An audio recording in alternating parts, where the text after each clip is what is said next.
السلام علیکم، سونیا نائٹس میں خوش آمدید۔ میں آج آپ کے لیے لے کے آئی ہوں ایک نہایت ہی خوبصورت ناول۔ اس کی اسٹوری بہت اچھی ہے۔ یہ کڈنیپنگ بیس پہ ناول ہے۔ ایڈٹ جسے تحریر کیا ہے زینب راجپوت نے۔ تو ناول شروع کرنے سے پہلے آپ میرے چینل کو لائک، شیئر اور سبسکرائب کرنا مت بھولیے گا۔ تو سٹارٹ کرتے ہیں ناول۔ شامیر رضا بیگ کو تمہاری بیٹی پسند آ گئی ہے جاوید، بتاؤ کیا قیمت لو گے اس کی؟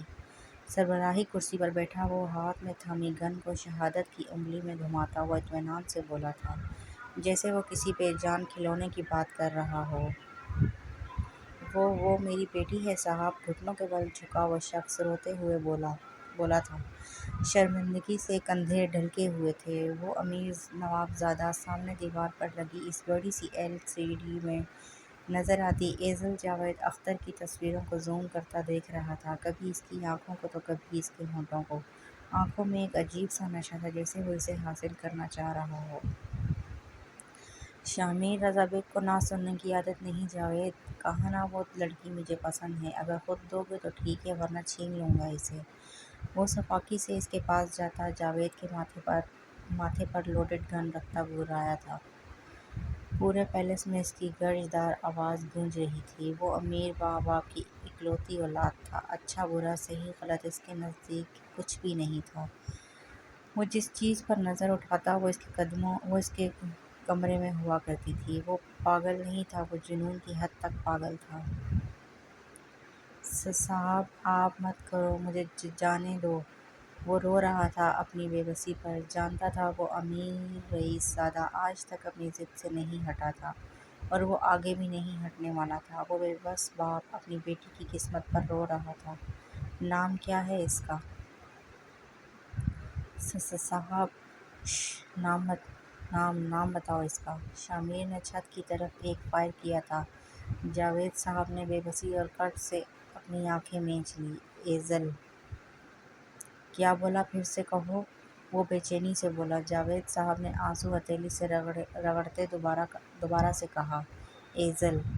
ایزل، بالکل اس جیسا حسین نام ہے، مجھے نام پسند آیا ہے جاوید۔ Very nice. وہ چلتا ہوا اسکرین کے پاس گیا۔ ایزل کی مسکراتی تصویر پر اسکرین کو روکتے وہ ہاتھ کے پوروں سے اس کی تصویر کو چھوتے آنکھیں موندے اس کا نام لینے لگا۔ اس کے انگ انگ میں جنون برپا تھا، ایسی تباہ خیزیاں کہ وہ اپنے اور ایزل کے بیچ آتے ہر شخص کو مار دے گا جیسے۔ جاوید صاحب بے بسی سے بے جان قدموں سے گھر کی طرف لوٹے تھے۔ وہ نہیں جانتے تھے کہ ان کی پری جسے انہوں نے دنیا سے چھپائے پالا تھا کیسے اس ظالم کی نگاہوں میں آئی تھی۔ وہ بے جان قدموں سے گھر جا رہے تھے۔ ایک تباہی، ایک بربادی کا طوفان تھا جو ان کے ساتھ جانے کو نکلا تھا ایک ہفتہ پہلے۔ مجھے ایسی چھوٹی جگہوں پر جانا پسند نہیں ہے، جلدی سے فریش ہو کر آؤ۔ وہ ایک چھوٹا سا ڈھابہ تھا۔ شامیر کی گرل فرینڈ ڈھابے میں بنے لیڈیز واش روم گئی تھی۔ صبح کے 5 بجے وہ بس جلدی سے اپنا اپارٹمنٹ پہنچنا چاہتا تھا۔ نفرت سے اس ٹوٹی پھوٹی سڑک کو گھورتے وہ تھوڑا آگے کی طرف گیا۔ سگریٹ سلگائے انابی لبوں سے لگایا۔ تھوڑی دور ہی اسے کسی کی سحر زدہ ہنسی کی کھلکھلاہٹ سنائی دی۔ قدم خود بخود اس جانب بڑھے تھے۔ نیلی آنکھوں میں سرد تاثرات لیے وہ جھاڑیوں کے قریب کھڑا ہوا۔ آپی یہ نہیں جائے گی، حمزہ بابا ماریں گے اگر ہم اسے واپس لے کر گئے۔ جھاڑیوں کے سبب وہ اس 6-7 سالہ بچی کے ساتھ کھڑی لڑکی کے ہونٹ ہی دیکھ سکا تھا۔ شامیر نے بے چینی سے اسے دیکھنا چاہا تھا، جس کی پشت شامیر کی طرف تھی۔ تو پھر ایسا کرتے ہیں، اسے چھپا دیتے ہیں، ایزل نے مسکراتے ہوئے مشورہ دیا۔ یہ بلی کا چھوٹا سا بچہ جانے کیسے ان کے گھر آیا تھا اور اب جاوید صاحب کے ڈانٹنے پر وہ اسے واپس جنگل چھوڑنے آئی تھی۔ اوکے، میرا پالا شا بیبی میرے ساتھ رہے گا۔ ایزل اس چھوٹے سے بچے کو اٹھائے گول گول چکر کاٹتے کھلکھلا رہی تھی۔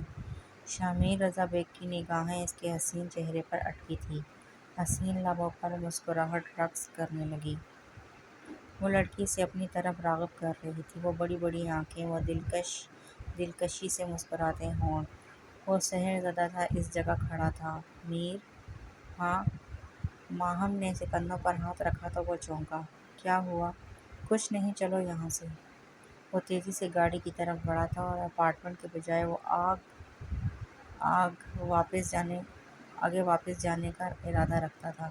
ایک دن میں ایزل کی ساری ڈیٹیل اس کے پاس محفوظ تھی۔ وہ جتنا اس لڑکی کو بلانے کی کوشش کرتا، وہ لڑکی اسے اتنا ہی یاد آ رہی تھی۔ سوتے جاگتے صرف اس کی ہنسی کی کھلکھلاہٹ ہی تھی جس نے شامیر کو زندگی سے دور کر دیا تھا۔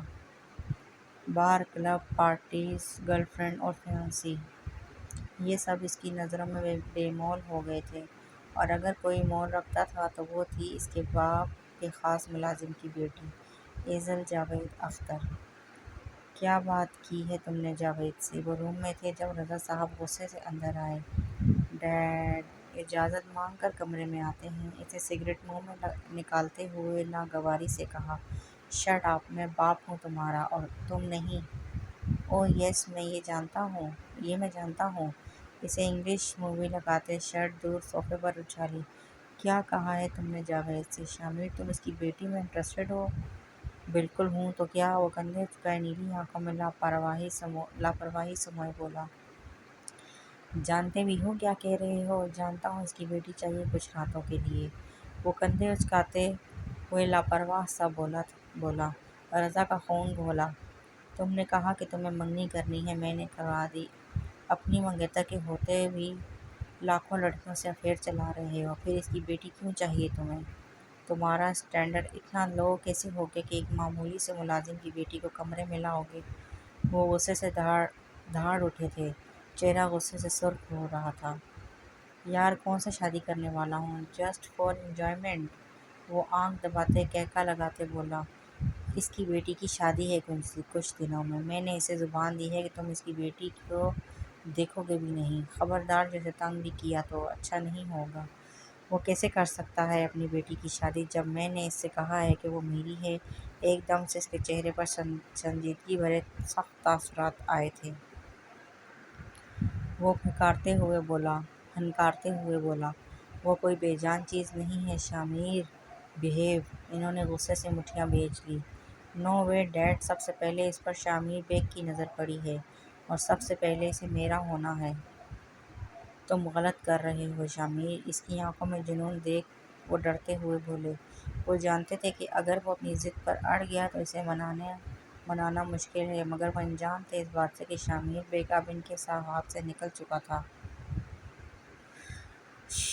شزا یار، اچھا ہوا تم آ گئی ہو، ادھر آؤ، یہ ہک لگاؤ۔ وہ دلہن کے لال جوڑے میں سجی سنوری وہ اندھیرے کے باعث گلے میں ہار ڈالتے کافی پریشان ہو رہی تھی۔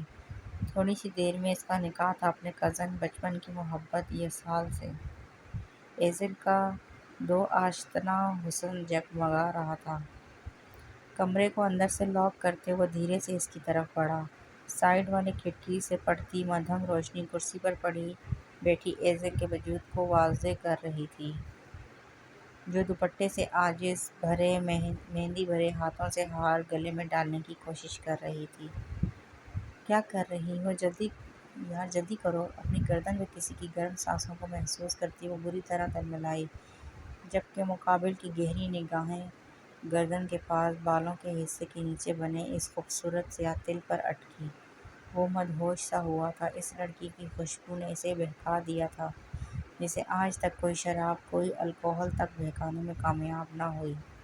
باندھو بھی؟ ایزل کی آواز اس کے کانوں سے ٹکرائی۔ تم میری سوچ سے بھی زیادہ نشہ آور ہو جانے من۔ کسی کی بھاری سرسراتی آواز اپنے بے حد قریب سے سنتی ایزل ایک دم لرزی۔ وہ جسے شزا سمجھ رہی تھی وہ کوئی اور تھا۔ اس سے پہلے وہ چیختی، مقابل کا بھاری ہاتھ اس کے سرخ ہونٹوں پر تھا۔ ایزل کی جھیل سی آنکھیں باہر کو اگلی۔ وہ نازک سی لڑکی بری طرح سے مچلی تھی، سانس رکنے لگا تھا، مگر مقابل کھڑا شخص اتنے ہی اطمینان سے اس کے بالوں میں چہرہ چھپائے کچھ گنگنا رہا تھا۔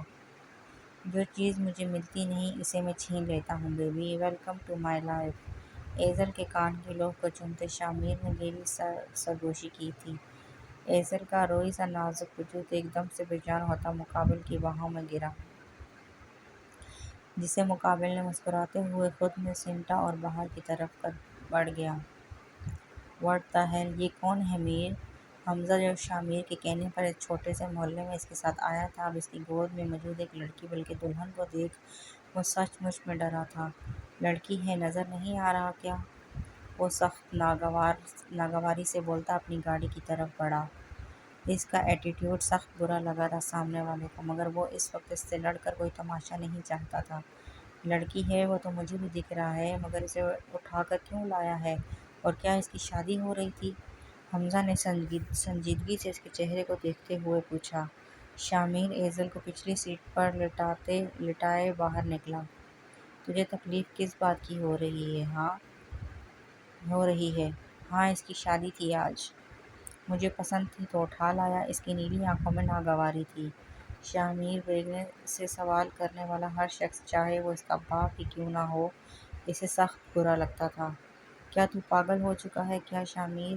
حمزہ اس کی حرکتوں سے واقف تھا، مگر وہ یہ نہیں جانتا تھا کہ وہ کسی ایسی لڑکی کو اٹھا لائے گا جس کی شادی ہو رہی ہوگی۔ I don't like that anybody else interfere into my matter۔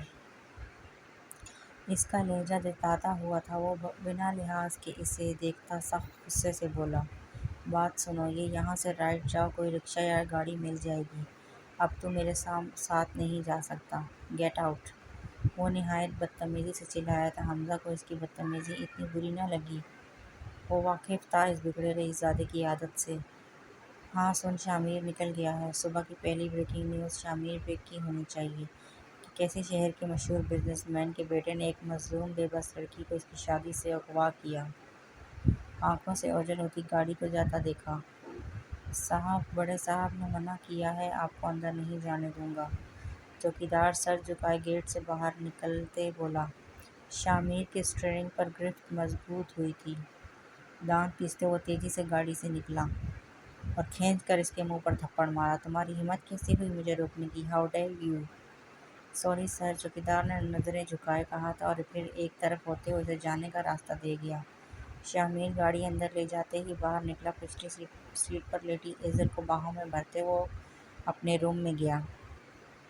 اس کے چہرے پر ایک خوبصورت مسکراہٹ رقص کر رہی تھی۔ جس لڑکی نے اس کی نیندیں حرام کی تھی، بالآخر وہ آج اس کی باہوں میں موجود تھی۔ ایک بار پھر سے اپنی جیت اور اپنی ضد کو پورا ہوتا دیکھ وہ سینہ پھیلائے اس نازک سی جان کو لیے اپنے کمرے میں داخل ہوا۔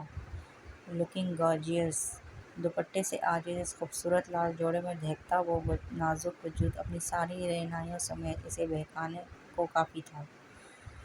شامیر نے لب دانتوں تلے دبایا اور ذرا سا جھکتے اس حور کی شفاف پیشانی پر ہونٹ رکھے تھے کہ ایک دم سے اس کی جیب میں پڑا فون بجا۔ شامیر نے غصے سے آنکھیں مینچ لیں۔ اچھا خاصا موڈ اس کال کرنے والے نے خراب کر دیا تھا۔ بس تھوڑی دیر اور جانا، پھر شامیر بیگ تمہارے حسن کو فرصت سے سراہے گا۔ کمفرٹیبل اوڑھائے وہ کہکا لگاتا فون نکالتے کمرے سے باہر نکلا۔ یہ کون ہے یہ شخص؟ اور اس نے مجھے کڈنیپ کیوں کیا ہے؟ ایزل جو گیٹ پر شامیر اور چوکیدار کی جھڑپ کے دوران ہی ہوش میں آ چکی تھی، اب خود کو کسی مصیبت میں دیکھ وہ سچ میں گھبرائی تھی۔ آنکھیں خوف سے مزید گہری ہوئی تھیں۔ وہ نازک سی لڑکی اس وقت کسی بڑی مصیبت میں تھی۔ اس کا اندازہ اسے شامیر بیگ کے الفاظ سے ہو ہی چکا تھا۔ ایزل فوراً سے بیڈ سے اتری اور بھاگتے ہوئے دروازے کو اندر سے لاک لگایا۔ سینے میں موجود وہ نازک سا بری طرح سے دھڑک رہا تھا۔ وہ خوف اور دہشت سے کانپ رہی تھی۔ بابا! وہ دروازے سے ٹیک لگاتی خوف سے کانپتی نیچے بیڈ سے چلی گئی تھی۔ آنسو اس کی آنکھوں کو بھگو رہے تھے۔ بابا پلیز مجھے بچا لیں! اپنے ہاتھوں کو منہ پر رکھتے وہ خوف سے اپنے ہیرو اپنے بابا کو پکار رہی تھی، یہ جانے بنا کہ شاید ہی وہ اب دوبارہ ان سے کبھی مل سکے۔ ڈیڈ، کیا پرابلم ہے آپ کی؟ کیوں کال کر رہے ہیں آپ؟ وہ سخت بدتمیزی سے کال اٹھائے گویا ہوا۔ لہجے میں واضح اکتاہٹ تھی، جیسے اسے رضا بیگ کا فون کرنا اچھا نہیں لگا تھا۔ کہاں ہو تم؟ وہ اس کی بدتمیزی کو اگنور کرتے پوچھنے لگے۔ میں آفس میں ہوں۔ کیا ڈیڈ؟ بالکل بچے ہیں آپ۔ اپارٹمنٹ میں آیا ہوں انجوائے کرنے، اس ٹائم اور کہاں ہو سکتا ہوں؟ وہ مذاق اڑانے والے انداز میں ہنستے ہوئے بالوں میں ہاتھ چلاتا بولا۔ اس کی بے باکی پر رضا نے غصے سے دانت پیسے۔ بے شرم انسان! منع کیا تھا نا کہ اس لڑکی سے دور رہو۔ دیکھو ذرا اپنا موبائل۔ ساری سوشل میڈیا پر تم وائرل ہو چکے ہو اس لڑکی کے ساتھ جسے تم نے اس کی شادی سے کڈنیپ کیا ہے۔ رضا کا بی پی شوٹ کر رہا تھا۔ تہمینہ بیگم خود بھی پریشان تھی بیٹے کی حرکتوں سے۔ وہ واقف تھی، وہ جانتی تھی کہ وہ لڑکا ہے، جوانی میں غلطیاں کرے گا ہی، مگر انہیں اندازہ نہیں تھا کہ وہ کسی ملازم کی بیٹی کو اٹھا لائے گا۔ کیا ڈیڈ سچ میں؟ وہ حیرت زدہ سا ایک نظر بند ہوئے دروازے کو دیکھ بولا، ہاں بے شرم انسان، اس سے پہلے کہ میڈیا بات کو اور اچھالے اسے چھوڑ کر آؤ واپس، اس کو چھوڑ کر آؤ اس کے گھر واپس۔ رضا کو لگا تھا کہ اب وہ پریشان ہو چکا ہے، اسی وجہ سے اسے مشورہ دیا کہ ایزل کو چھوڑ آئے۔ ڈیڈ آپ جانتے ہیں کتنا اچھا ہوا کہ یہ نیوز میڈیا پر وائرل ہو گئی ہے۔ اب وہ جاوید کچھ نہیں کر پائے گا اور جانا صرف میری ہوگی۔ اس کی آنکھوں میں ایکسائٹمنٹ اور جنون تھا۔ رضا سر پکڑ کر بیٹھ گئے، آنکھیں مزید پھیلی تھیں۔ کیا تم اسے پسند کرنے لگے ہو کمینے انسان؟ اس کے لہجے سے انہیں ایک اور اندازہ لگا تھا۔ جبھی وہ خوفزدہ سے ہوتے پوچھ بیٹھے، ڈیڈ آپ کو لگتا ہے کہ میں اسے پسند کروں گا؟ بس یہ ایک نیا ایڈونچر ہے، کچھ دنوں تک ایڈکٹ رہوں گا اور پھر اسے چھوڑ آؤں گا۔ وہ فارمل سے انداز میں مسکراتا ہوا بولا، دائیں گال پر ابھرتا گھڑا اس کی خوبصورتی کو مزید پرکشش بنا رہا تھا۔ ہاں میں ابھی وہاں آ رہا ہوں شامیر، یہ معاملہ اتنا چھوٹا نہیں جتنا تم نے بنا رکھا ہے۔ تم اس لڑکی کے قریب نہیں جاؤ گے۔ وہ غصے سے چلاتے ہوئے بولے تھے۔ تہمینہ بیگم اپنے بیٹے کی ضد، اس کے جنون سے واقف تھی۔ کبھی لبوں کو سینے وہ ساخت خاموش بیٹھی تھی۔ کیا اسے دیکھنے کے لیے اٹھا کر لایا ہوں میں؟ قریب مت جانا۔ وہ رضا کی بات سنے بغیر ہی غصے سے کال کٹ کرتے بڑبڑایا تھا، جانا، دروازہ کھولو۔ وہ جیسے واپس آیا، دروازہ اندر سے لاک تھا۔ شامیر کا موڈ پہلے ہی سخت آف تھا، اوپر سے ایزل کی اس حرکت سے اسے مزید غصہ چڑھا تھا۔ اوپن دی ڈور جانا، وہ غصے سے دروازے پر لات مارتے چلایا تھا۔ سانس غصے سے پھول چکا تھا۔ بے بسی کے عالم میں اس نے جیکٹ اتارتے دور اچھالی تھی۔ گولڈن بال بار بار چہرے پر ڈھلک رہے تھے، جنہیں ہاتھ سے پیچھے کرتا وہ سیڑھیاں پھلانگتا نیچے گیا۔ کیز کچن میں تھی۔ وہ جلدی سے اپنے روم کی لیتا دوبارہ سے اوپر پہنچا۔ لاک کھولتے جیسے ہی وہ اندر گیا، آنکھیں حیرت سے پھیلی تھیں۔ وہ لڑکی کہیں بھی نہیں تھی۔ شامیر نے جبڑے بھیج لیے۔ وہ زبردستی نہیں کرنا چاہتا تھا، مگر وہ لڑکی سے مجبور کر رہی تھی۔ جانا، دروازہ کھولو، ورنہ اگر میں نے توڑا تو بہت برا کروں گا۔ باتھ روم کے باہر کھڑا ہوتا وہ دھاڑا تھا۔ دروازہ تھوڑی دیر بعد کھل گیا تھا۔ واش روم کا نل خراب ہو چکا تھا یا پھر ایزل نے خود کیا تھا؟ شامیر اس بات پر غور کیے بنا ہی دیوار سے چپکی کھڑی ایزل کی طرف بڑھا تھا۔ شاور کا پانی اس کے وجود کو بھگو چکا تھا۔ سرخ و سفید چہرے پر ٹپکتے پانی کے قطرے۔ شامیر کا دل تیزی سے دھڑکا تھا۔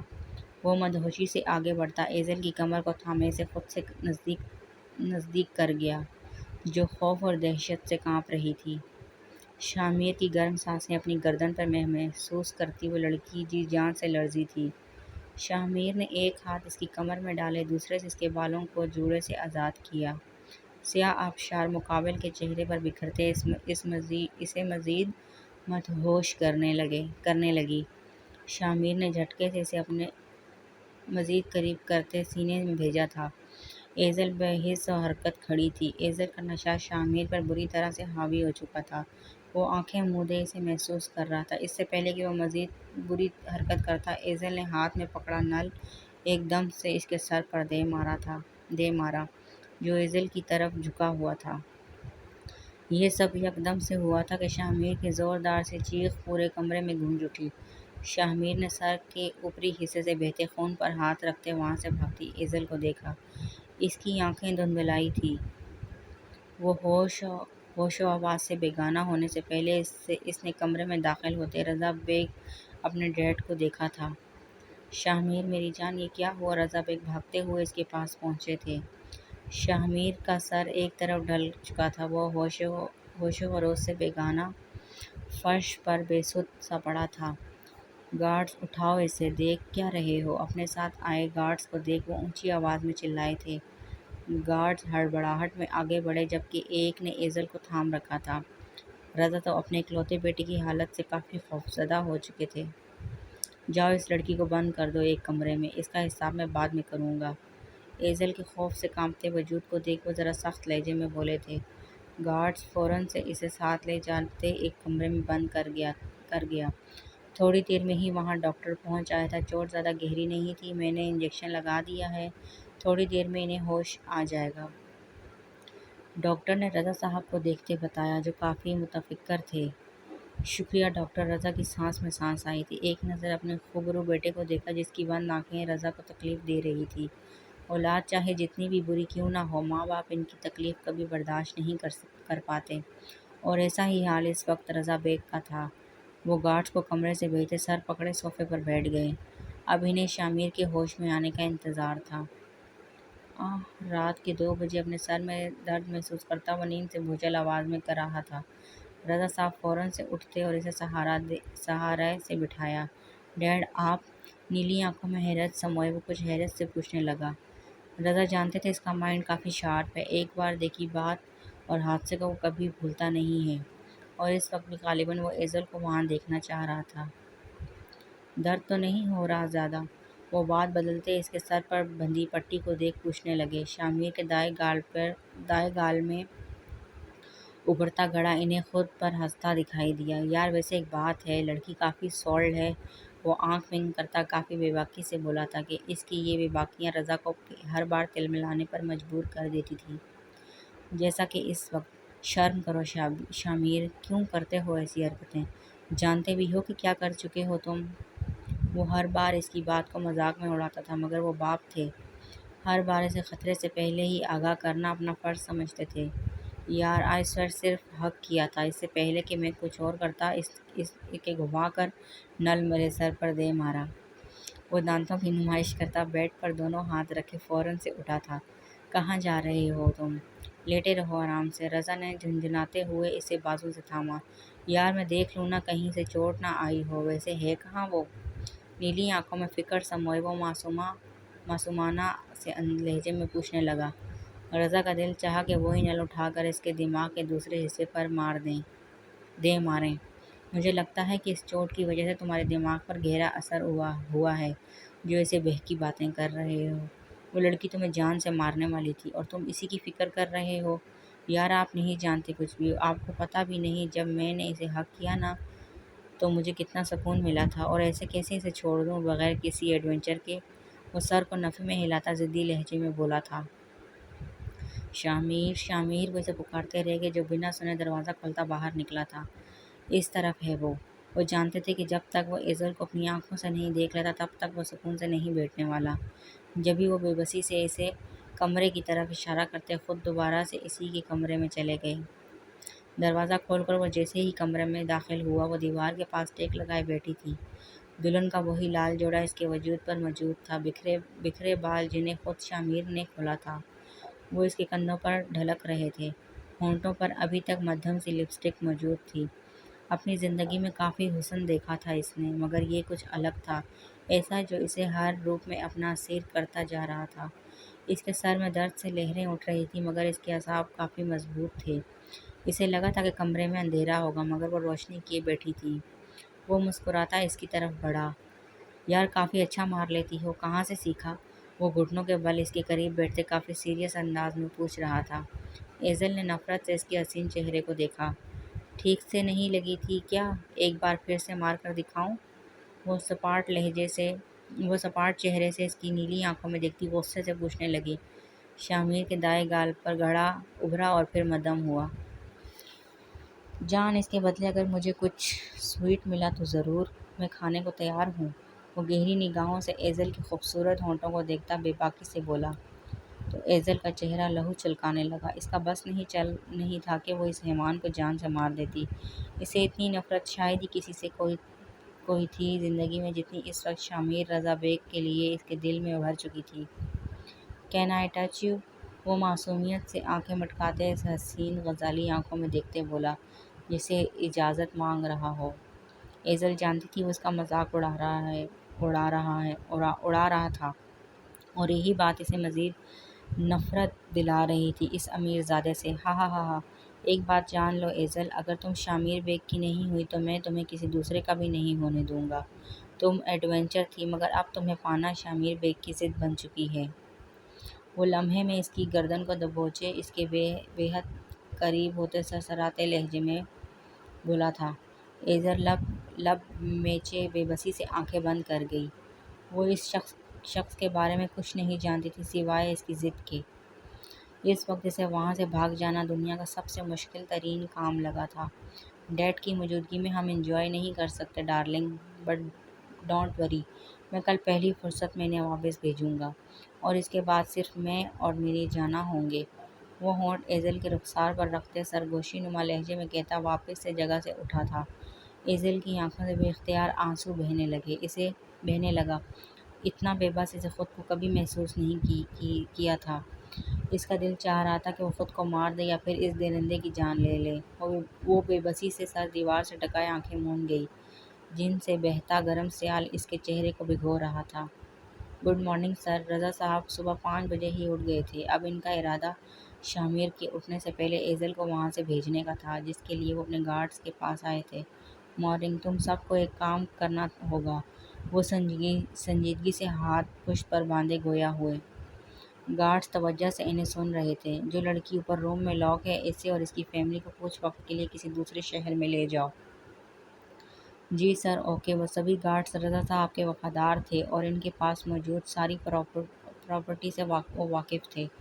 ایزل کو شامیر کی نظروں سے غائب کرنا ناممکن تھا، مگر وہ لوگ کچھ عرصے کے لیے ہی صحیح مگر اسے روک ضرور سکتے تھے۔ وہ گارڈز کو ساتھ لیے اوپر ایزل کے کمرے کی طرف بڑھے تھے، مگر کمرے کے باہر دروازے سے ٹیک لگائے شامیر کو بیٹھا دیکھ ایک پل کو ان کا سانس رک سا گیا۔ ان کی آنکھیں حد درجہ پھیلی۔ انہوں نے اپنے ہاتھوں سے اسے نیند کی دوا کھلائی تھی، پھر اس وقت اس کا جاگنا، وہ بھی ایزل کے روم کے باہر ہونا، ان کا سانس روکنے کے لیے کافی تھا۔ گارڈز ہکا بکا سا شامیر بیگ کو دیکھ رہے تھے، جس کی نیلی آنکھوں میں عجیب سے تاثرات تھے۔ رضا نے جبڑے بھیجتے گارڈز کو وہاں سے جانے کا اشارہ کیا جو فوراً سے وہاں سے غائب ہوئے تھے۔ تم جاگ کیسے رہے ہو شامیر؟ وہ حیرت زدہ سے اس سے پوچھنے لگے۔ حیرت در حیرت تھی۔ یہ کیسے ممکن تھا کہ نیند کی اتنی ہیوی ڈوز کے بعد وہ لڑکا مکمل ہوش میں بیٹھا تھا۔ ڈیڈ جیسے جاگتے ہیں ویسے ہی جاگ رہا ہوں، وہ کندھے اچکائے نارمل سے لہجے میں بولا۔ مطلب تمہاری میڈیسن میں نیند کی گولیاں بھی تھیں، تو کیا تمہیں نیند نہیں آئی؟ وہ بات کو گول کرتے اس کے حسین چہرے کو جانچنے لگے جہاں انہیں کسی قسم کا تاثر نہیں ملا جس سے وہ کہہ سکتے کہ وہ نیند کے زیر اثر ہو۔ ڈیڈ، شاید آپ جانتے نہیں ہیں کہ نشہ مجھے افیکٹ نہیں کرتا، پھر چاہے وہ نیند کی گولیاں ہوں یا پھر وسکی کا پیگ۔ وہ ہنستا ہوا انہیں اپنے بابت آگاہ کرتے ہاتھ سے اپنے گولڈن بالوں کو پیچھے کرنے لگا۔ رضا صاحب کا دل بری طرح سے دھڑکا تھا۔ ان کا بیٹا حد سے زیادہ بدتمیز اور بے باک تھا۔ وہ بات کرنے سے پہلے یہ نہیں سوچتا تھا کہ کس سے کب اور کیا بات کرنی ہے، چاہے آگے والا اس کا باپ ہی کیوں نہ ہو۔ یہاں کیوں بیٹھے ہو؟ روم میں چلو۔ سرد سانس فضا کے سپرد کرتے وہ اب کی بار قدرے نارمل لہجے میں بولے۔ شاید یہ بہلانے کا کوئی طریقہ تھا۔ ڈیڈ، آپ روم سے باہر نکلے تو میں نے سوچا شاید ایزل سے ملنے گئے ہوں گے، بٹ آئی تھنک آپ ملنے نہیں، اسے یہاں سے بھیجنے گئے تھے، تو میں نے سوچا کیوں نہ میں دروازے پر ہی آپ کا ویٹ کر لوں۔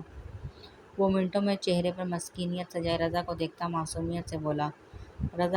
رضا کو خاموش ہونا بہتر لگا، ویسے بھی ہر بار کی طرح اپنے ہی بیٹے سے جیت پانا انہیں دنیا کا سب سے مشکل کام لگا تھا۔ وہ جانتے تھے کہ وہ دنیا کی کوئی بھی بزنس ڈیل جیت سکتے ہیں، مگر شامیر بیگ سے باتوں میں جیتنا انتہائی ناممکن تھا۔ اچھا اٹھو، روم میں چلو۔ نو یک لفظی جواب تھا جو ان کے لہجے میں ضد کا واضح تاثر تھا۔ میں وعدہ کرتا ہوں ایزل کہیں نہیں جائے گی۔ اب اٹھو اور روم میں چلو۔ وہ ہار ماننے والے انداز میں سے دیکھتے گویا التجائی لہجے میں بولے تھے۔ شامیر بیگ اپنی فتح پر دلبرانہ انداز میں مسکرایا، گال پر ابھرتا گڑا مزید گہرا ہوا۔ شامیر اٹھو، صبح کے 10 بج چکے تھے اور وہ آرام سے بستر پر پھیلا گہری نیند میں سو رہا تھا۔ رضا صاحب اس کی نیند کو دیکھ سخت چڑے تھے۔ بیٹھے بٹھائے اس لڑکے نے ان کی زندگی جہنم کر دی تھی۔ ابھی تو وہ ایزل کے معاملے کو سنبھال نہیں پائے تھے، اوپر سے جاوید کی موت نے ان کی گردن کے گرد پٹا کسا تھا۔ "What the hell dad, don't you see میں سو رہا ہوں؟" وہ ایک دم سے اٹھتا، نہایت بدتمیزی سے رضا کو دیکھتے آنکھیں رگڑتا بولا، "shut up, just shut up شامر، میری زندگی کو جہنم بنا کر تمہیں نیند کی پڑی ہے۔ خدا تم جیسی اولاد سے اچھا تھا مجھے بے اولاد ہی رکھتا۔" وہ سخت افسردہ لہجے میں گویا ہوئے تھے۔ وہ جتنا معاملے کو سلجھانے کی کوشش کر رہے تھے، معاملہ اتنا ہی بگڑتا جا رہا تھا۔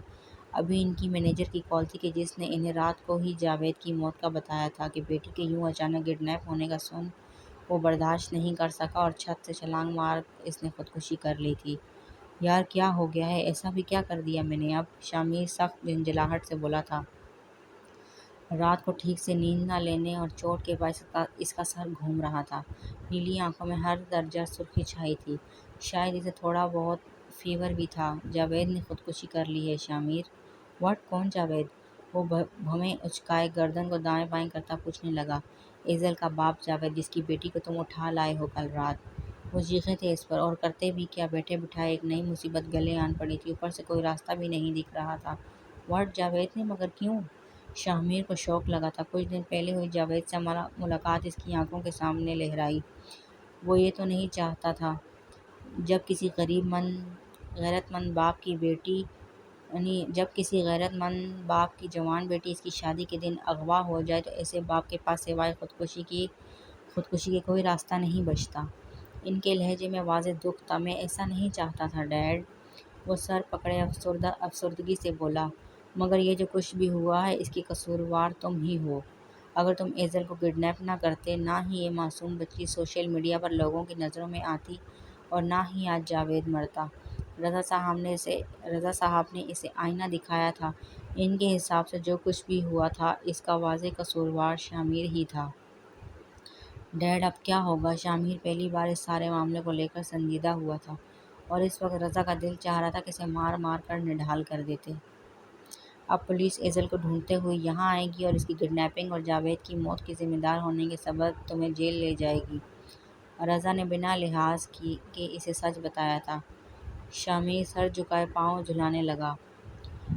"اس کا اب ایک ہی حل ہے شامر", رضا صاحب نے کافی سنجیدگی سے کہا تھا۔ "اور وہ کیا ہے بھلا؟" وہ ناخن منہ میں ڈالتے کترتے ہوئے پوچھنے لگا، جس پر رضا صاحب نے گہری سانس فضا کے سپرد کی۔ "تمہیں ایزل سے شادی کرنی ہوگی۔" اس کے چہرے کو دیکھتے وہ سنجیدگی سے بولے۔ "واٹ، کیا کہا آپ نے؟" وہ بے یقینی سے جگہ سے اٹھتا حیرت زدہ سا پوچھنے لگا۔ رضا صاحب نے اس کے تاثرات کو بغور دیکھا، جو کافی حیران دکھ رہا تھا۔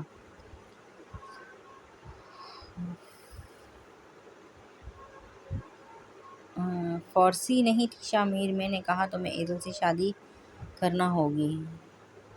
"مگر ڈیڈ، میں اس سے شادی نہیں کر سکتا۔" وہ ایک دم سے ان کی بات سنتے ہتھے سے اکھڑ گیا۔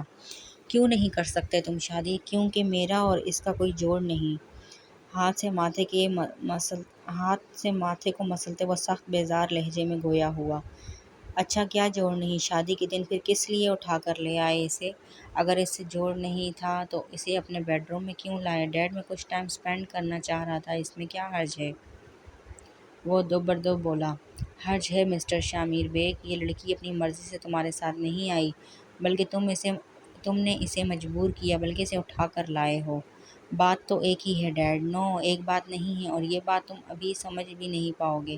فی الحال تمہیں کچھ عرصے کے لیے ایزل سے شادی کرنی ہوگی، اور اس کے بعد کیا ہوگا ڈیڈ، آپ جانتے ہیں کہ میں انگیجڈ ہوں۔" وہ سارے ہتھیار ان پر آزما رہا تھا۔ رضا کو لگا وہ اسے منا رہے ہیں، مگر حقیقت وہ انہیں اپنے جال میں پھانس رہا تھا، بلکہ پھانس چکا تھا۔ "ڈونٹ وری رباب کو اس بارے میں پتہ نہیں چلے گا، ویسے بھی وہ 1 سال تک یہاں نہیں آئے گی۔ اس نے ابھی اپنا بزنس سٹارٹ کیا ہے، اور 1 سال تک ہم اس سارے جھنجٹ سے نکل آئیں گے۔" رضا نے مانو سارا پلان تیار کیا تھا۔ "مگر ڈیڈ، موم اور جانا۔"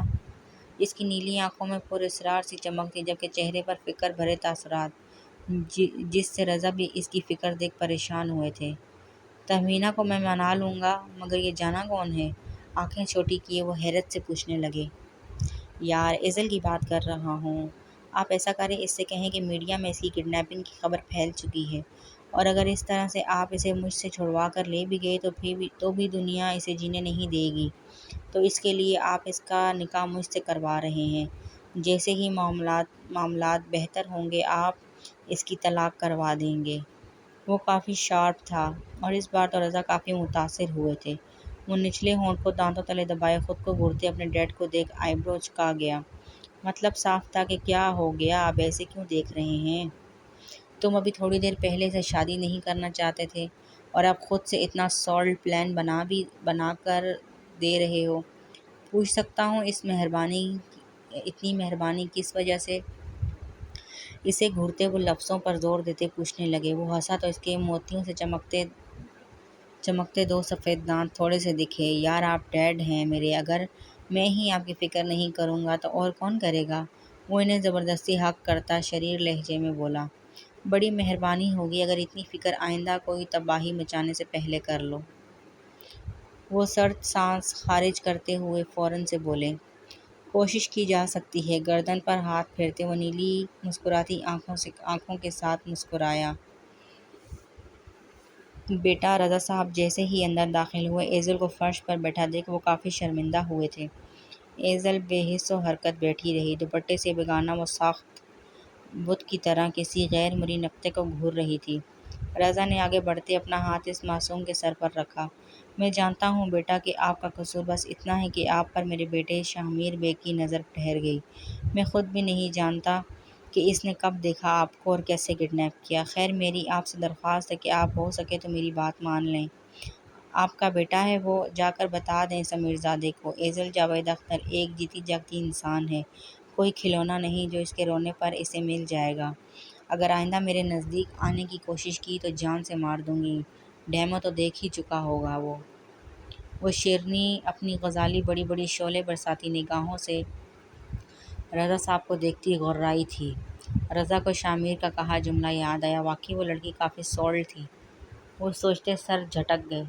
یہ دیکھیں آپ پہلے پھر بات کرتے ہیں۔ وہ صوفے پر بیٹھتے اپنا فون اسے پکڑا گئے۔ ایزل نے حیرت سے پہلے انہیں اور پھر اس فون کو دیکھا جہاں ایک ویڈیو چل رہی تھی۔ وہ جیسے جیسے اس ویڈیو کو دیکھ رہی تھی اس کی آنکھوں میں حیرت، خوف، ڈر، جانے کتنے تاثرات ابھرے تھے۔ لاکھوں کی تعداد میں دیکھی گئی وہ ویڈیو جس میں شاہمیر بیگ کی گود میں موجود وہ لڑکی ایزل ہی تھی جس کا چہرہ بالکل واضح دکھائی دے رہا تھا۔ شاہمیر اسے باہوں میں بھرے بڑی شان سے چل رہا تھا۔ فون اس کے کپکپاتے ہاتھوں سے نیچے گرا تھا۔ وہ گھٹنے فولڈ کرتی اپنے دونوں ہاتھوں کو منہ پر رکھ گئی۔ وہ جانتی تھی اس ویڈیو کو دیکھنے کے بعد سب اسے قصوروار کہہ رہے ہوں گے، اور اس کے ماما بابا چھوٹی ایزل کا دماغ سن ہونے لگا تھا۔ یہ سب کچھ اسے پاگل کر دینے کو تھا۔ اس معصوم نے تو کبھی کسی کا دل نہیں دکھایا تھا، تو پھر اس کے ساتھ ہی ایسا کیوں ہوا تھا؟ بیٹا میں جانتا ہوں شاہمیر گنہگار ہے، مگر اب جو ہو چکا ہے اسے ٹھیک نہیں کیا جا سکتا۔ اگر میں آپ کو واپس لے بھی گیا تو بھی لوگ آپ کو جینے نہیں دیں گے۔ وہ دانستہ طور پر جاوید صاحب کی موت کو چھپا گئے تھے۔ میں آپ کے بیٹے سے شادی نہیں کروں گی انکل، کسی بھی صورت نہیں۔ وہ بچی نہیں تھی، ان کی بات کا مطلب وہ اچھے سے سمجھتی تھی۔ جب بھی ان کی بات ٹوکتی وہ فوراً سے بولی، اس کے سوا اور کوئی آپشن نہیں بیٹا، آپ بس نکاح کر لو، باقی میں گارنٹی دیتا ہوں کہ شاہمیر آپ کو تنگ نہیں کرے گا۔ جیسے ہی معاملہ ٹھنڈا ہوگا میں جلد ہی آپ کو اس رشتے سے میں آزاد کروا دوں گا۔ رضا صاحب نے اسے دیکھتے ہوئے مشفقانہ سے لہجے میں کہا تو ایزل سوچ میں پڑ گئی۔ جو کچھ بھی ہو چکا تھا اب اس کے سوا اور کوئی چارہ نہیں بچا تھا۔ وہ نم آنکھیں میچتی ضبط کے کڑے امتحان پر تھی۔ ڈیڈ، وہ صوفے پر بیٹھا پہلوؤں پر پہلو بدل رہا تھا۔ وہ جانتا تھا کہ رضا ایزل کو منا لیں گے، مگر پھر بھی وہ انتظار میں بیٹھا تھا۔ اس کے سیل فون مسڈ کالز اور میسیجز سے بھرا ہوا تھا، جہاں اس کی کئی گرل فرینڈز نے اس سے اس لڑکی کی بابت پوچھا تھا جسے وہ اٹھا کر لایا تھا۔ وہ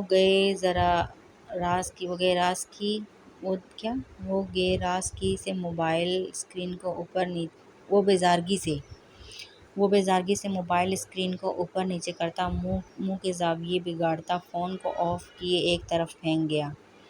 ماں دروازہ کھول رضا صاحب اندر آئے تو وہ فوراً سے انہیں پکارتا سوالیہ نگاہوں سے دیکھنے لگا۔ میں نے مولوی صاحب کو بلا لیا ہے شامیر، اب کوئی تماشا مت کرنا۔ اس کے سر میں اب شدید درد ہونے لگا تھا۔ وہ اس کی شکل تک نہیں دیکھنا چاہتے تھے مگر مجبوری تھی، ایک بار یہ معاملہ نپٹ جاتا اس کے بعد وہ شامیر کے بارے میں سنجیدگی سے کوئی فیصلہ کرنے والے تھے۔ ڈیڈ جانا مان گئی؟ وہ مسکراتا ہوا گرنے کے سے انداز میں صوفے پر بیٹھا اور اپنے بالوں میں ہاتھ چلاتے وہ سیٹی بجانے لگا۔ رضا نے سخت افسوس سے اپنے 25 سالہ جوان بیٹے کو دیکھا، جس کی حرکتوں سے وہ کوئی ضدی خودسر چھوٹا بچہ لگتا تھا۔ ہاں وہ مان چکی ہے، وہ بیڈ پر جاتے تھکاوٹ سے چور لہجے میں بولے تھے۔ جاوید کی موت نے انہیں کافی دکھ دیا تھا۔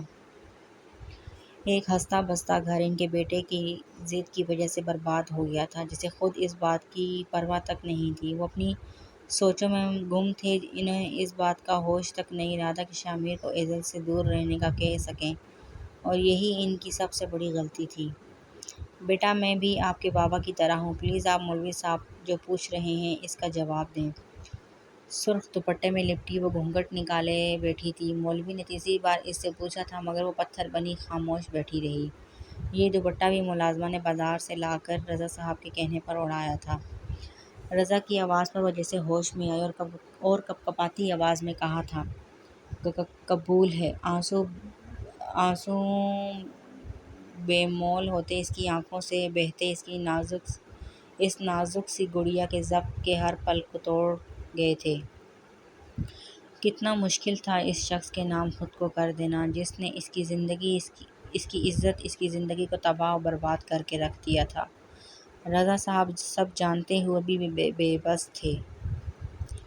منہ زور اولاد ماں باپ کو گھٹنے ٹیکنے پر مجبور کر دیتی ہے، جیسا کہ اس وقت رضا ہو چکے تھے۔ سدا خوش رہو بیٹا۔ اس کے سر پر شفقت بھرا ہاتھ رکھتے وہ بامشکل سے بول پائے تھے۔ مولوی صاحب اور گواہان کو لیے وہ باہر آئے، جہاں شامر بے صبری سے انہی کا انتظار کر رہا تھا۔ اس کے چہرے پر خوشی جھلک رہی تھی، ایسے جیسے جانے وہ کتنا خوش تھا اس شادی کے لیے۔ مولوی صاحب نے اسے بیٹھنے کا کہا اور فوراً سے اس کے ساتھ بیٹھا، پوری توجہ سے ان کی طرف دیکھ رہا تھا۔ شامر ولد رضا بیگ، آپ کا نکاح ایزل جاوید ولد جاوید اختر سے 50 لاکھ روپے سکہ راج الوقت کے طے کیا گیا ہے، کیا آپ کو یہ نکاح قبول ہے؟ مولوی صاحب نے چشمہ ناک سے پیچھے کرتے اس خوبرو جوان کو دیکھا، جس کی نیلی آنکھیں چمک رہی تھیں۔ قبول ہے، قبول ہے، قبول ہے، وہ ایک ہی سانس میں کہتا سب کو حیرت زدہ سا کر گیا۔ مولوی منہ کھولے اس عجیب بے صبرے دولہے کو دیکھنے لگا، جس نے مولوی کے ایک بار پوچھنے پر ہی کام ختم کر دیا تھا۔ وٹ دا مجھے بھی سائن کرنا ہے۔ وہ گواہان کو ہنستا دیکھ سر کو جھٹکتا شوق سے منہ کھولے بیٹھے مولوی کی گود سے رجسٹر اٹھائے خود سے سائن کرنے لگا۔ رضا نے اپنے خاص دوستوں کو مدعو کیا تھا اور ان کے بڑے بھائی بھی گواہ کے طور پر شامل تھے۔ اتنے معزز لوگوں کے بیچ ایک بار پھر سے شامر بیگ انہیں شرمندہ کرنے میں کامیاب ہوا تھا۔ بیٹا چلیں، اس سے پہلے کہ مزید کچھ اور ہو آپ چلیں میرے ساتھ۔ وہ دروازہ کھولے رضا اندر داخل ہوئے اور خاموش بیٹھی ایزل کو مخاطب کیا، جو کسی روبوٹ کی طرح ان کی بات سنتی جگہ سے اٹھ گئی تھی۔ غزالی بڑی بڑی جھیل سی آنکھیں اس وقت ویران تھیں، شاداب حسین چہرہ ایک ہی دن میں مرجھا گیا تھا۔ رضا اسے ساتھ لیے عجلت میں سیڑھیاں اتر رہے تھے۔ شامر اس وقت چینج کرنے گیا تھا اور وہ رضا اس کے آنے سے پہلے ہی ایزل کے ساتھ وہاں سے رخصت ہونا چاہ رہے تھے۔ ایک منٹ ڈیڈ۔ وہ بھی دروازے کے قریب ہی پہنچے تھے کہ شامر کی آواز نے ان کا سانس روک دیا۔ وہ نہ چاہتے ہوئے بھی اس کی پکار پر رک گئے۔ کہاں لے جا رہے ہیں آپ اسے؟ وہ سنجیدگی سے ان کے سامنے کھڑا ہوا سوالیہ نگاہوں سے انہیں دیکھتے پوچھنے لگا۔ پیچھے ہٹو، میں اسے اپنے ساتھ گھر لے جا رہا ہوں۔ لہجے کو حتی المکان طور پر ہمنوار بناتے وہ ذرا سخت لہجے میں بولے۔ شامر نے ایک نظر ان کے پیچھے کھڑی ایزل پر ڈالی، جس کے سر پر وہی سرخ دوپٹہ ٹکا ہوا تھا، اور پھر 2 قدم آگے بڑھا۔ بیوی کس کی ہے؟ انتہائی بدتمیزی سے پوچھنے لگا۔ اس کا لہجہ اتنا سپاٹ اور سرد تھا کہ رضا کا چہرہ اتنی توہین پر سرخ پڑا۔ چاہے یہ تمہاری بیوی ہے، مگر تم جانتے ہو کہ یہ نکاح صرف ایک مجبوری تھی اور کچھ نہیں۔ وہ باپ تھے، اچھے سے جانتے تھے وہ ضرورت پڑنے پر معصوم اور ضد پر اڑنے کے وقت گڑگڑ کی طرح رنگ بدلتا تھا۔ ہاں ہاں ہاں ہاں ہاں، ڈیڈ، مجھے نہیں لگتا کہ یہ نکاح میں نے کسی مجبوری کے تحت کیا ہے۔ کیا آپ سے کہا میں نے کہ میں سخت مجبور ہوں میرا نکاح کروا دیں؟ وہ آئی برو چکاتے ان کی طرف جھکتا بے حد سنجیدگی سے پوچھنے لگا۔ رضا تو ہکا بکا سا اس کا منہ دیکھ رہے تھے۔ ایک نمبر کا کمینہ تھا، بلکہ کمینوں کی کمپنی کا سردار۔ وہ غصے اور شرمندگی خفت سے مٹھیاں بھیج گئے۔ انہیں لگ رہا تھا کہ اب ایزل ان سے بدظن ہو جائے گی۔ میں بتاتا ہوں، دراصل یہ نکاح میں نے اپنی 100% مرضی سے کیا ہے، اور اب میرا آپ کے گھر جانے کا کوئی موڈ نہیں، کیونکہ وہاں میری ذرا سی بھی عزت نہیں، تو میری بیوی بھی وہاں نہیں جائے گی۔ ہم دونوں اسی گھر میں رہیں گے۔ وہ آگے بڑھتے ایزل کے ہاتھ کو پکڑتے سے جھٹکے سے اپنی طرف کھینچ گیا۔ ایزل نے آنکھیں پھیلائے اس کی نیلی روشن آنکھوں میں دیکھا اور پھر اس کی گرفت میں اپنا ہاتھ کو۔ چھوڑو میرا ہاتھ! وہ نفرت اور غصے سے اس کے ہاتھ سے اپنا ہاتھ چھڑوانے کی کوشش کرتی چلائی۔ شاہ میر مسکراتا ہوا اسے دیکھ رہا تھا، اور رضا اپنے خود سر بیٹے کو۔ ہاتھ چھوڑو شاہ میر! اب کی بار رضا آگے بڑھے تھے اور ان کی غصے بھری آواز پر شاہ میر نے گردن موڑے اپنے باپ کو دیکھا اور ایزل کے ہاتھ پر گرفت مضبوط کر دی۔ اس کی آنکھوں میں جنون ہلکورے لے رہا تھا، اور وہی ایزل کو اپنا ہاتھ ٹوٹتا محسوس ہوا۔ چھوڑو مجھے! وہ مچلتی ہوئی خود کو آزاد کروانے لگی، جب رضا نے آگے بڑھتے ایک زوردار تھپڑ شاہ میر کے منہ پر مارا۔ شاہ میر اور ایزل اچانک سے ان کے ایسا کرنے پر ہکا بکا سے ہو گئے۔ آج پہلی بار اس کے ڈیڈ نے اس پر ہاتھ اٹھایا تھا، اور وجہ ایزل تھی۔ اس نے سر کو نفی میں حرکت دی اور پھر اپنے آپ پر قابو پانا وہ لب بھیج گیا۔ بہت ہوا شاہ میر! میری بے بسی ہے کہ میں باپ ہوں، اولاد کو مار نہیں سکتا، مگر میں خود کو تو ختم ضرور کر سکتا ہوں۔ اگر اب تم نے ایزل کا ہاتھ نہیں چھوڑا تو میرا مرا منہ دیکھو گے۔ ان کے لہجے میں چٹانوں کی سی سختی تھی، آنکھوں میں شدید غصہ تھا، اور یہاں شاہ میر مجبور ہوا تھا۔ اوکے، اگر ایسا ہے تو ایسا ہی سہی، میں بھی آپ کے ساتھ چل رہا ہوں، وہ ضدی لہجے میں کہتا ایزل کے ہاتھ کو تھامے اسے ساتھ لیے گاڑی کی پچھلی سیٹ پر بیٹھا۔ گاڑی دروازے کے سامنے کھڑی تھی۔ اندر کھڑے رضا پوری طرح سے کانپ چکے تھے۔ کیا بے بسی تھی! شاید ہی کوئی باپ اپنی اولاد کے آگے اتنا بے بس ہوتا ہوگا جتنا شاہ میر نے انہیں کر دیا تھا۔ وہ ضبط کا کڑا گھونٹ حلق سے اتارتے باہر نکلے تھے، اور پھر ڈرائیونگ سیٹ پر بیٹھے ڈرائیور کو دیکھ انہیں خاموش رہنا ہی بہتر لگا تھا۔ گاڑی جیسے ہی ایس ایم مینشن کے بڑے سے وسیع پورچ پر رکی، پیلس کی عقبی دروازے پر کھڑی تہمینہ بیگم کی دھڑکنیں بڑھی تھیں۔ رات سے اس وقت تک وہ ٹی وی، موبائل، تقریباً ہر جگہ پر اچھلتی نیوز دیکھ چکی تھی۔ وہ کل رات سے اپنے جگر کے گوشے سے رابطہ نہ کر پانا انہیں جلتے کوئلوں پر جلنے کے مترادف لگا تھا۔ گاڑی کا ڈور کھولے وہ نیلی آنکھوں والا شہزادہ اپنی پوری شان سے باہر نکلا تھا۔ اس کے سر پر بندھی سفید پٹی دیکھ تہمینہ بیگم کی سانسیں تھم سی گئیں۔ وہ اندھا دھند بھاگتی ہوئی پورچ میں پہنچی تھی۔ میر میری جان، یہ کیا ہوا ہے تمہیں؟ چوٹ کیسے آئی؟ اس کے بازو کو تھامے وہ اس کے سر کو چھوتی کسی پاگل کی طرح ہراساں سی پوچھ رہی تھی۔ رضا صاحب تو بیوی کے پاگل پن پر سخت تلملائے تھے۔ اس سے پہلے کہ شاہ میر ماں سے فارغ ہوتا، وہ ایزل کو باہر نکلنے کا اشارہ کرتے خود بھی تیزی سے باہر نکلے تھے۔ مام کچھ نہیں ہے یار، بس تھوڑی سی چوٹ آ گئی ہے، وہ مسکراتا انہیں خود میں بھیجے محبت سے ان کی پیشانی کو چومتے ہوئے بولا، جبکہ تہمینہ بیگم تو اب واضح ہچکیوں سے رو رہی تھی۔ اکلوتی اولاد جسے آج تک انہوں نے آنچ نہیں آنے دی تھی، اتنی بڑی چوٹ دیکھ وہ دہل سی گئی تھی۔ ممتا کا دل پیس چکا تھا اس لاڈلے کے لیے۔ شاہ میر رضا صاحب کو جاتا دیکھ چکا تھا، مگر ماں کو دور نہیں کر سکتا تھا۔ وہ بس اپنی موم کی وجہ سے 2 منٹ کے لیے خاموش تھا۔ میری جان، وہ لڑکی کہاں ہے وہ؟ موم، ہم اندر چل کر بات کرتے ہیں۔ وہ ہاتھوں کی انگلیوں پر ان کے آنسو چنتا انہیں ساتھ لگائے اندر داخل ہوا۔ پیلس میں بالکل سناٹا تھا، شاید کل سے ملازموں کو چھٹی دی ہوئی تھی۔ شاہ میر کی شارپ نگاہیں پورے پیلس کا احاطہ کیے ہوئے تھیں۔ اس نے ایک تیز نظر سیڑھیوں سے اترتے اپنے ڈیڈ پر ڈالی جو ایزل کو کہیں کسی روم میں چھوڑ آئے تھے۔ ان کی چالاکی پر وہ قہقہ لگاتے زور سے ہنسنے لگا۔ رضا صاحب نے حیرت سے اسے دیکھا اور یہی حال تہمینہ بیگم کا تھا۔ وہ اس کے ہنسنے کی وجہ سمجھنے سے قاصر تھی مگر رضا جانتے تھے اس کی یہ مکروہ ہنسی انہی کے لیے ہوا کرتی تھی۔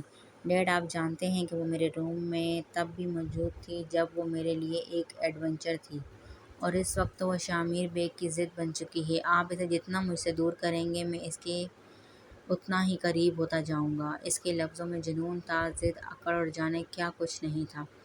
رضا کے ساتھ ساتھ ایزل جو وہیں کسی ایک کمرے کے دروازے سے لگی اس کی باتیں سن رہی تھی ایک دم سے فرش پر گری تھی۔ وہ جان چکی تھی اس شخص کی ضد، اس کا پاگل پن اور اب اس کا خود کو بچا پانا بالکل ویسے ہی ناممکن تھا جیسے جنگل میں رہتے ہوئے شیر سے ہرن کا خود کو بچا پانا۔ شٹ اپ شامر، میں نے وعدہ کیا ہے اس سے۔ ایزل کے قریب نہیں جاؤ گے تم۔ اگر کوئی اور لڑکی پسند ہے تو بتاؤ۔ وہ اسے پیار سے لالچ دینے لگے، جانتے تھے اگر وہ پیار سے نہ مانا تو اسے منا پانا انتہائی ناممکن تھا۔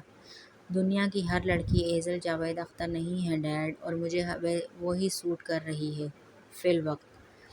پھر کچھ دنوں کے بعد اگر آپ کی یہ ڈیل اویلیبل ہوئی تو میں اسے ضرور قبول کروں گا۔ وہ کسی بڑے بزنس مین کی طرح سر کو گھٹنوں تک جھکائے مسکراتا ہوا بولا، جبکہ اس کے الفاظ اس کے بے باک انداز پر رضا کلس کر رہ گئے۔ تم چاہے کچھ بھی کر لو، ایزل اسی کمرے میں رہے گی جہاں میں اسے رکھنا چاہوں گا۔ وہ اس کے باپ تھے، اس سے زیادہ سخت اور ضدی لہجے میں بولے۔ وہ میری بیوی ہے اور اسے میرے کمرے میں ہی رہنا ہوگا۔ وہ خود سری کی ساری حدیں پار کرتا اپنے لفظوں پر زور دیتا بولا تھا۔ نہیں، وہ تمہارے کمرے میں ہرگز نہیں رہے گی اور یہ بات ذہن نشین کر لو۔ اس بار تمہاری ضد پوری نہیں ہونے دوں گا۔ وہ انگلی اٹھائے سنجیدگی سے بولے۔ شامر ہلکا سا ہنسا، گال پر ابھرتے گھڑے نے اپنی چھپ دکھائی۔ ضد بھی کہتے اور بھولنے کا بھی۔ اب تو یہ ناممکن ہے dad. She is only mine and I will get her. وہ لفظوں پر زور دیتا سنجیدگی سے بولا تھا، لہجہ ضد سے بھرپور تھا۔ رضا صاحب نے اسے دیکھتے ایک نظر اپنی بیوی پر ڈالی جو اس سارے معاملے میں خاموش سی معین بنی بیٹھی تھی۔ تو پھر کر لو جو کر سکتے ہو شامر۔ رضا بیگ کا یہ چیلنج ہے، ایزل تم تک تمہارے کمرے تک کبھی نہیں جائے گی، اور شامر رضا بیگ کا یہ آپ سے وعدہ ہے کہ آج رات 10 بجے سے پہلے ایزل شامر بیگ میرے کمرے میں ہوگی، چاہے اس کے لیے مجھے کچھ بھی کیوں نہ کرنا پڑے۔ اپنی جنون سے بھری نیلی آنکھیں ان کی سیاہ آنکھوں میں گاڑے وہ چیلنجنگ انداز میں انہیں دیکھتا آنکھ ونک کیے انہی قدموں سے گھر سے نکل گیا۔ ایزل کب سے یوں ہی بت بنی بیٹھی تھی۔ کیا سوچا تھا اس نے اور کیا بن گئی تھی اس کی زندگی۔ ایک ایسا ظالم شخص اس کا مقدر بن چکا تھا جو صرف اور صرف اسے حاصل کرنا چاہتا تھا۔ اس کی سوچ، اس کی خواہش، اس کی خوشی سے کسی سے فرق نہیں پڑتا تھا۔ کل رات سے ایک ہی پوزیشن میں بیٹھ کر اس کی کمر اکڑ چکی تھی۔ درد سے وہ بری طرح کراہتی فرش سے اٹھی۔ شامر جا چکا تھا اتنا تو وہ جان چکی تھی، مگر اس کے بعد نہ تو رضا اس کے پاس آئے تھے نہ ہی اسے دیکھا تھا۔ وہ کل سے اسی جوڑے میں ملبوس تھی اور اب تو ان موتیوں کی وجہ سے اسے سخت قسم کی خراشیں محسوس ہو رہی تھیں۔ وہ آنکھیں میچتی اس عالیشان محل نما کمرے کو دیکھنے لگی جس کا کونا کونا شیشے کی طرح جگمگا رہا تھا۔ ایزل نے نظر سامنے دیوار کی طرف اٹھی شیشے کی کبرڈ سے نظر آتے لیڈیز سوٹ کو دیکھ اسے تشکر بھرا سانس لیا اور دھیمے قدموں سے چلتی وہ کبرڈ تک پہنچی۔ رضا اسے اپنے کمرے میں چھوڑ کر گئے تھے۔ وہ جانتے تھے کہ شامر ہر جگہ دیکھے گا مگر ان کا کمرہ نہیں دیکھے گا، اسی لیے وہ ایزل کو نیچے اپنے کمرے میں چھوڑ سیڑھیوں کی طرف گئے تھے اور شامر کو اندر آتا دیکھ سیڑھیاں اترنے لگے تاکہ اسے شک نہ ہو۔ تہمینہ بیگم کے کافی کپڑے ہینگ تھے اور کچھ سوٹ ایسے ہی شاپنگ بیگ میں پڑے تھے۔ ایزل نے ان بیگز کو کھولا تو اس کے اندر 20 سے 25 مناسب قیمت کے سوٹ تھے، شاید وہ نوکروں کو دینے کے لیے منگوائے گئے تھے۔ ایزل کے دل میں ٹیس سی اٹھی، مگر کسی دوسرے کے کپڑے استعمال کرنے سے زیادہ وہ ان کپڑوں کو پہننا پسند کرتی۔ جبھی ایک بالکل ہلکا سیاہ رنگ کا سوٹ جس پر کام کام کے نام پر صرف ایک سفید پرنٹ بنا تھا۔ وہ نکالتے وہ واش روم کی طرف بڑھی۔ بھوک کی وجہ سے اس کا برا حال ہو رہا تھا، ساتھ ہی آنکھیں نیند سے بند ہو رہی تھیں۔ شاور کی وجہ سے اعصاب تھوڑے پرسکون ہوئے تھے۔ وہ تھوڑی ریلیکس ہوئی، بالوں کو یوں ہی بھیگتا چھوڑ بیڈ کی طرف بڑھی۔ ٹاول اسے دکھا نہیں تھا۔ جب بھی بالوں کو اپنے دوپٹے سے تھوڑا بہت خشک کرتے، اس نرم گلزار بستر پر لیٹ گئی۔ روئی جیسا نرم بستر اسے منٹوں میں نیند کی وادیوں میں لے گیا۔ ایزل کی آنکھ اپنے اوپر کسی کی گہری نگاہوں کو محسوس کرتے کھلی۔ شامیر کی وجہ وہ اب نیند بھی پرسکون طریقے سے نہیں لے پا رہی تھی۔ غزالی بڑی بڑی آنکھوں کو کھولے۔ اس نے جیسے ہی اپنے دائیں طرف دیکھا، وہاں بستر پر اپنے ساتھ موجود شامیر بیگ کو دیکھ ایزل کا سانس رک سا گیا۔ وہ خوفزدہ سی ہوتے ایک دم سے چیخنے لگی، مگر شامیر کے بھاری ہاتھ نے اس کی چیخیں منہ میں ہی روک دی۔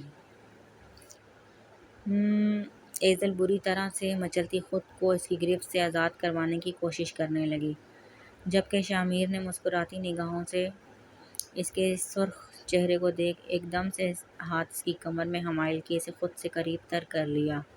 یار ریلیکس رہو، یار ڈرو مت، آئی ایم یور ہسبینڈ۔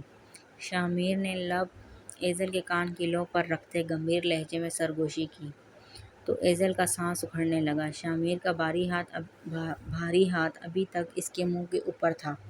ایزل کی آنکھیں نم ہوئی تھیں۔ اس شخص کی ذرا سی قربت ایزل کے لیے جان لیوا تھی، اور وجہ وہ نفرت تھی جو وہ شامیر بیگ سے کرتی تھی۔ شامیر تو اس نازک سی لڑکی کو باہوں میں بھرے جسے دنیا جہاں سے بیگانہ ہو چکا تھا۔ وہ یہاں صرف ایزل کو دیکھنے آیا تھا، مگر اب دیکھنے سے کام کافی آگے بڑھ چکا تھا۔ ایسا نہیں تھا کہ وہ درندہ ہو یا پھر اپنی طلب کے لیے وہ صحیح غلط بھول جاتا، مگر یہ پہلی بار ہوا تھا کہ جس لڑکی کی چاہ اسے حاصل کرنے کی ضد اس کے دل نے کی تھی، وہ لڑکی اس کی شکل دیکھنے کی روادار نہیں تھی، اور وہ شخص اس کی سانسیں روک چکا تھا۔ شامیر کے چہرے اس کی گردن میں چھپائے گہرا سانس بھرا تھا۔ وہاں دروازہ نوک ہوا، جس کے باعث شامیر واپس ہوش میں لوٹا، مگر اس بار اس کا موڈ پھر سے آف ہوا تھا۔ وہ جانتا تھا کوئی اور نہیں، اس کے ڈیڈ ہی ہوں گے۔ بچ گئی میری معصوم شیرنی۔ وہ جان بوجھ کر ایزل کے سرخ ہوئے گال کو کھینچتا ہنسا تھا۔ ایزل کو وہیں چھوڑے وہ بیڈ سے اترتے کھڑکی کی طرف بڑھا اور پھر کچھ سوچتے ہوئے شاہانہ چلتا دروازے کی جانب بڑھا۔ ارے ڈیڈ، آپ دروازہ کھولیں۔ دروازے کے باہر کھڑے رضا کو دیکھ وہ حیرت سے آنکھیں پھیلائے ایک ہاتھ دیوار پر سہارے کے لیے رکھتا معصومیت سے بولا، تم یہاں کیا کر رہے ہو؟ رضا تو اسے اپنے روم میں دیکھ ایک دم سے حیرت زدہ ہوئے تھے۔ ایک نظر اس کے مسکراتے چہرے پر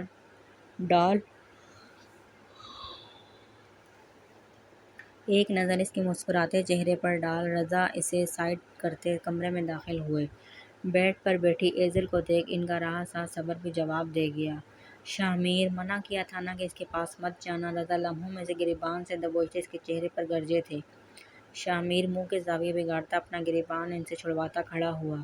ایسے کیوں ری ایکٹ کر رہے ہیں آپ یار؟ وہ بیوی ہے میری، جسٹ نکاح کی مبارکباد دینے آیا تھا۔ نیلی آنکھوں میں بیزارگی سموئے وہ کڑوے سے منہ بناتا آگے پیچھے دیکھنے لگا۔ اس کی بات پر رضا کا چہرہ اس کے ڈھیٹ پن پر پھر سے سرخ پڑا تھا۔ ایزل بالکل خاموش کراؤن سے ٹیک لگائے بیٹھی تھی۔ اس کا ذہن بری طرح سے مفلوج ہو رہا تھا۔ 2 دنوں میں وہ اس شخص کے ہر برے روپ سے واقف ہو چکی تھی، اور اب اسے یہ بات سمجھ آ چکی تھی کہ وہ اس کے گھر میں اسی سے کبھی بھی محفوظ نہیں رہ سکتی۔ اس وقت اسے خود سے زیادہ بے وقوف اور کوئی نہیں لگا تھا جو رضا کے کہنے اور بدنامی کے خوف سے اس درندے صفت انسان سے نکاح کر لیا۔ جا رہا ہوں، راستہ چھوڑے میرا۔ بائے جانا، رات کو اپنے کمرے میں ملاقات ہوگی۔ ایزل کی طرف دیکھتا وہ ہنستے ہوئے رضا کو آنکھ دبائے بولتا روم سے باہر نکل گیا تھا۔